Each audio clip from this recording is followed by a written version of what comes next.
আসসালামু আলাইকুম। আমি ঢাকা মেডিকেল কলেজে চান্স পেয়েছি, আমার জন্য দোয়া করবেন।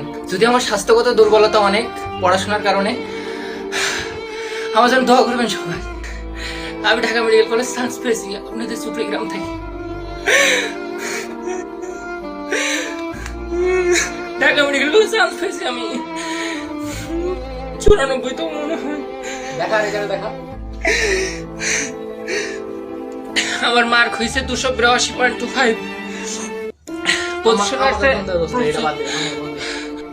পজিশন হয়েছে 94তম সারা বাংলাদেশে। পড়তে পড়তে মাথা চুলও নেই আমার। কত কষ্ট করেছি, তিনটা টিউশনই সামলাইছি জীবনে। যদিও আমার স্বাস্থ্য অনেক দুর্বল, আমি কিন্তু এরকম ছিলাম না। দেখতেছেন আমার শরীরের কি অবস্থা, গায়ে মাংস নেই একদম, সারাক্ষণ পড়ে শুধু।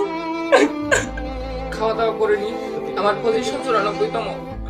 আর ঢাকা মেডিকেল কলেজ ধরিছে। আব্বা, আমি ঢাকা মেডিকেলে চান্স পাইছি। আব্বা আমি 94তম হয়েছি। আব্বা মা কই? ভালো করেছে দোস্ত, তো কাঁদছিস কেন? আব্বা তোমার স্বপ্ন পূরণ করতে পারিস। আব্বা আল্লাহর কাছে নামাজ পড়ো। সারা বাংলাদেশে 94তম হয়েছে আব্বা আমি। আব্বা তোমার ছোট ছেলে দেখো কি করেছে। কাঁদছিস না দোস্ত? আল্লাহ আমার পাতা করেছিল। আব্বা আল্লাহু আকবার। আব্বা আর কাঁদছিস না? ভালো ভালো কথা আব্বা বল। অনেকদিন বাড়ি যাইনি আব্বা, তোমার দেখিনি। আব্বা তুমি যেন আবার হার্টের সমস্যা করে না, তুমি একদম ভালো থাকো, নামাজ পড়ো। যাই হোক, আমার বন্ধু সবাই দোয়া করবেন, সে ডিএমসি তে চান্স পেয়েছে বাংলাদেশে 94তম। তো আমরা খুব খুশি। তো বন্ধু এত পরিশ্রম করেছে যে ভেঙে পড়েছে, তার পরিশ্রম দেখে আমরা তো অবাক। তার